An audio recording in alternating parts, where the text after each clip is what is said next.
কি রে, এখনো তোরা বাসন কোসনগুলোই ধুসনি? কটা বাজে খেয়াল আছে? এখনো কাজ না শুরু করলে তো শেষ করতে পারবি না। কাজ কি হয়েছে বলতো তোদের? এইভাবে সব পাথরের মূর্তির মতো দাঁড়িয়ে আছিস কেন?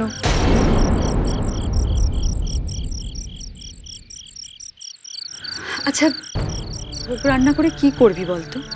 পুজোটাই তো করতে দেবে না। কি বলতে চাইছিস কি বলতো? শুনলি তো তুই সব। হ্যাঁ শুনেছি, একটা উটকো লোক এসে চারটে খারাপ কথা বলে গেল। তো কি করব? নাকি পুজো বন্ধ করে দিতে হবে নাকি? তাহলে কি করবি বল?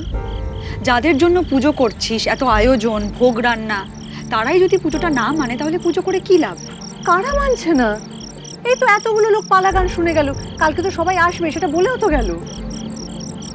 কি বলছিস বলতো, আমি তো কিছু বুঝতে পারছি না। মা, ও মা, নেত্রা কি বলছে বলো তো? কি পুজো বন্ধ করে দিতে হবে নাকি?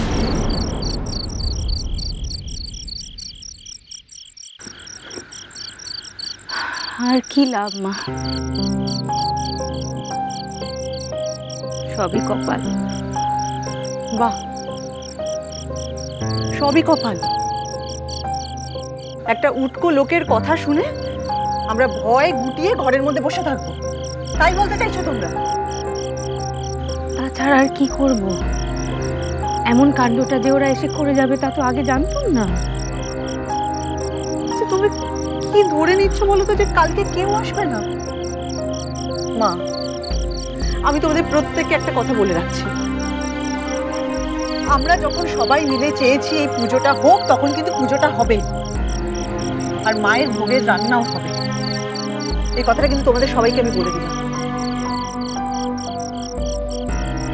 জেদ করিস না তরিতা, করে কোনো লাভ হবে না, কেউ আসবে না। আর যাদের জন্য এই এত ঘটা তারাই যদি না আসে তাহলে আর এত কিছু করে লাভ কি? আমরা না হয় নিজেদের মতো ছোটখাটো কিছু। না, কোনো কিছু ছোটখাটো করে কিছু হবে না। যেমনটা চেয়েছি, যেভাবে চেয়েছি সেভাবেই পুজো হবে, সেভাবেই মায়ের ভোগের রান্না হবে। সুন্দরগড়ের প্রত্যেকটা মানুষের জন্য ভোগের রান্না হবে। ওই কোনো লাভ হবে না তরিতা।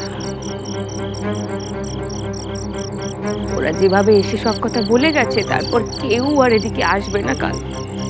আমি জানি সুন্দরগড়ের মানুষের মনে খুব কুসংস্কার, আর সেই কুসংস্কার দূর করে এই আশ্রমের দ্বার অব্দি কেউ আর কাল সকালে পৌঁছবে না। ওদেরকে যেভাবে বোঝানো হলো যে আমাদের এই আশ্রমে কারোর কোনো জন্মের ঠিক নেই, কেউ পুজো করতে পারে না, ভোগ রান্না করার অধিকার কারণ নেই, যেভাবে ওদের বোঝানো হয়েছে আর কেউ এমুখো হবে না মা।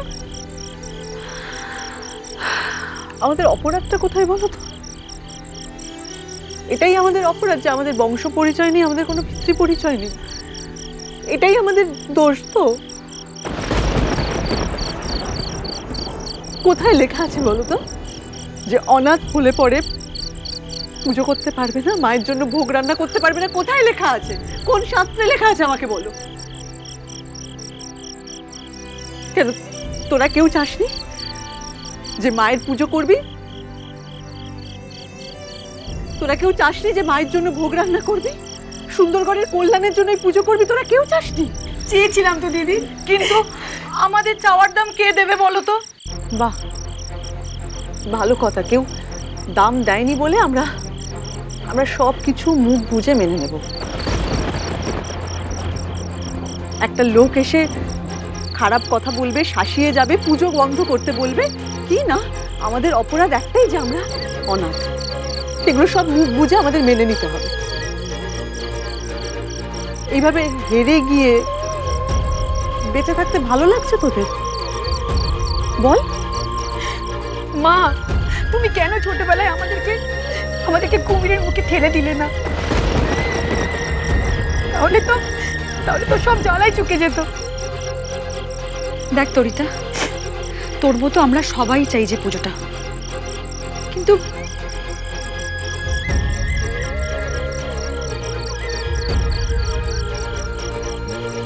শোনো মা, তরিতা ঠিকই বলেছে, এইভাবে ভয়ে গুটিয়ে বেঁচে থাকার কোনো মানে হয় না। কেউ আসুক বা না আসুক, আমরা পুজো করব।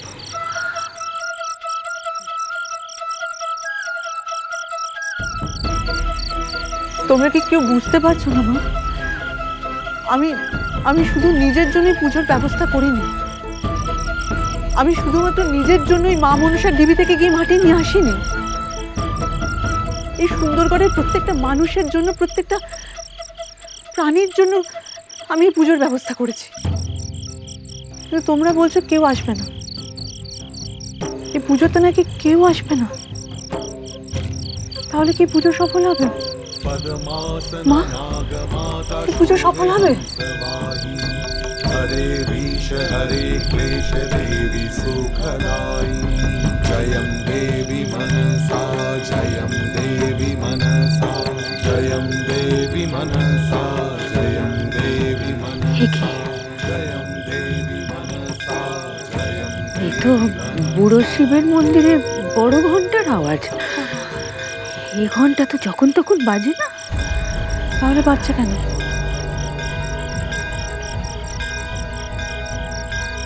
বড় কোনো বিপদ হলে লোকজনকে এক জায়গায় জড়ো করবার জন্য মন্দিরের বড় ঘন্টা বাজানো হয়, কিংবা কোনো খবর দেওয়ার থাকলে।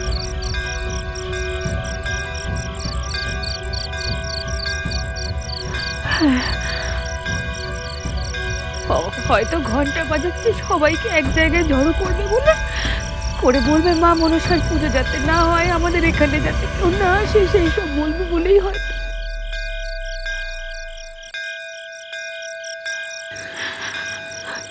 মা, আমি থাকতে এই পুজো কিছুতেই বন্ধ হবে না।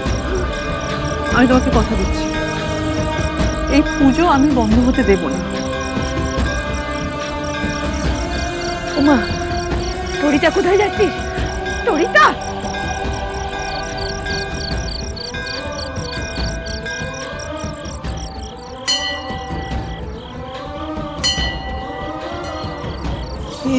কি হলো বলো তো? এত রাতে মন্টু হঠাৎ ঘন্টা বাজাচ্ছে কেন এইভাবে? তাই তো, আচ্ছা কি হয়েছে বলো তো? আরে বাবা, সেটাই তো জানতে চাইছি। আরে এই ঘন্টা তো মহেশ্বরজি ছাড়া আর আমি ছাড়া আর কেউ। মহেশ্বরজির নির্দেশ নয় তো? মহেশ্বরজি?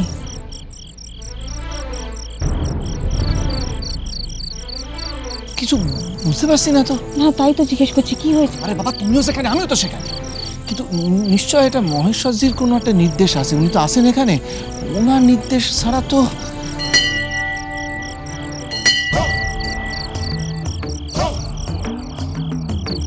ওই তো রূপে জগন্নাথ হরগরি প্রাণনাথ মাতা রূপে জগন্নাথ এইবার উদ্ধার করো শিব শিব শিব। এত রাত্রে তোমাদের সবাইকে আমি এখানে ডেকে আনতে বাধ্য হয়েছি। হ্যাঁ মহেশ্বরজি, সেটাই তো জানতে চাইছি, এত রাতে হঠাৎ কেন? সবার সঙ্গে ধৈর্য ধরে দাঁড়াও, সব জানতে পারবে। দাঁড়া আগে কি বলে শুনি। কাল সকালেই সুন্দরগড়ে একটা বিশেষ ঘটনা ঘটতে চলেছে।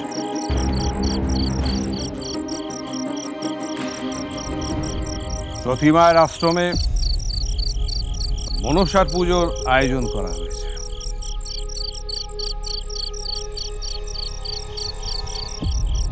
নিশ্চয়ই সুন্দরগড়ের সমস্ত মানুষ ইতিমধ্যে সেটা জেনে গেছো। তোমরা এটাও বোধহয় জানো যে আশ্রমের অনাথ মেয়েরা এই পুজোর আয়োজন করেছে। আমিও এটা জানি। তার সঙ্গে আমার কাছে আরো একটা খবর আছে যে সুন্দরগড়ের বহু মানুষের মনে একটা প্রশ্ন উঠেছে,